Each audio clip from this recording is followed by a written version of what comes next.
અભિયાન 2024ના કાર્યક્રમ અંતર્ગત સહસંયોજક અને અમદાવાદના સાંસદે શહેરની સંકલ્પ ભૂમિની મુલાકાત લીધી હતી તેમજ બાબા સાહેબ આંબેડકરની પ્રતિમાને પુષ્પાંજલિ પણ અર્પણ કરી હતી। આ કાર્યક્રમમાં પૂર્વ મેયર સુનિલ સોલંકી અને વડોદરાના પ્રથમ નાગરિક મેયર પિંકીબેન સોની વિશેષ ઉપસ્થિત રહ્યા હતા।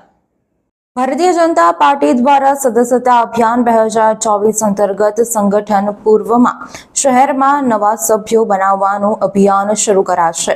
ત્યારે આજ રોજ સદસ્યતા અભિયાન 2024ના પ્રદેશ સંયોજક અને અમદાવાદના સાંસદ દિનેશભાઈ મકવાણા આજે વડોદરા ખાતે આવી પહોંચ્યા હતા, જ્યાં તેમણે સંકલ્પ ભૂમિની પણ મુલાકાત લીધી હતી અને બાબા સાહેબ આંબેડકરની પ્રતિમાને પુષ્પાંજલિ અર્પણ કરી હતી।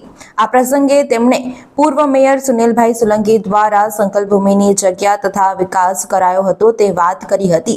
સાથે જ આગામી 23મી સપ્ટેમ્બરના રોજ સંકલ્પ દિન નિમિત્તે વધુમાં વધુ લોકો સંકલ્પ ભૂમિ ખાતે આવે તેવી અપીલ કરાઈ હતી। આ કાર્યક્રમમાં તેમની સાથે વડોદરાના મેયર પિંકીબેન સોની, પૂર્વ મેયર સુનિલ સોલંકી ખાસ ઉપસ્થિત રહ્યા હતા। બાબા સાહેબના જે બી જન્મસ્થળ હોય, એમનું મૃત્યુ થયું હતું 26 અલીપુર, એ જગ્યા હોય, ચૈત્યભૂમિ હોય જે એમણે દીક્ષા લીધી હતી, તમામ ભૂમિનું ભારતીય જનતા પાર્ટીના આદરણીય નરેન્દ્ર મોદી સાહેબે એમનું ડેવલપમેન્ટ કર્યું।